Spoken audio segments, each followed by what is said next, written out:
Hello বন্ধুরা, এখন কিন্তু আমি মহা অষ্টমী পুজোটা দিয়ে আসার পরেই কিন্তু রান্নাটা করে নেব। আর আজকে তো হবে নিরামিষ, আর অবশ্যই নিরামিষ হবে। আর হবে হচ্ছে এখানে আলু কাটা আছে, আর আছে ফুলকপি। এখানে ফুলকপি আলুর একটা সবজি করব।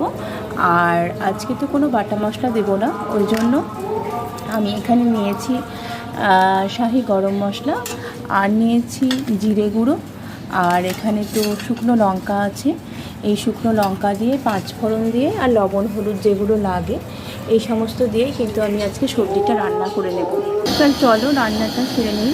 এখানে আমি কড়াইটা বসিয়ে দিয়েছি, আর সর্ষের তেল দিয়ে দিচ্ছি। এখানে আমি দিয়েছি শুকনো লঙ্কা, আর দিয়ে দিচ্ছি পাঁচফোড়ন। আমি কিছুটা পাঁচফোড়ন দিলাম, আর একটুখানি জিরে ফোড়নও দিচ্ছি। এরপর আমি কিন্তু আলুগুলোকে দিয়ে দেবো। আলুগুলো আমি ভালো করে কেটে তারপর ধুয়ে রেখেছি।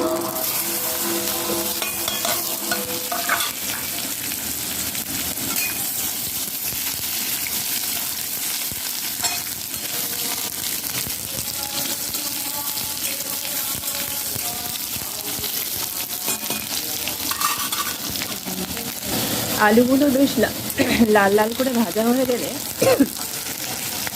শুকনো লঙ্কার একটা ঝক আছে, সেটাই লেগে গেছে। তারপর কিন্তু আমি ফুলকপিগুলো কেটে ধুয়ে রেখেছিলাম, সেগুলোকে দিয়ে দেবো।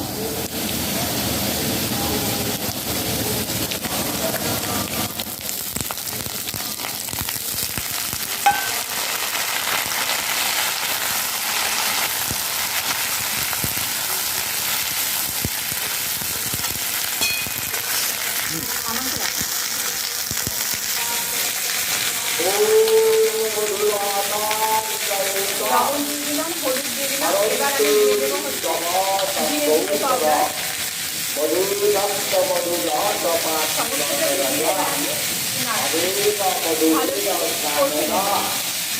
মিনিট 5 মিনিট মতো কষে নিয়ে তারপর কিন্তু আমি এখানে জল দিয়ে দেবো। আর নামানোর সময় একটু মিষ্টি আর একটু গরম মশলা দিয়ে দেবো। এবার কিন্তু আমি জল দিয়ে দেবো।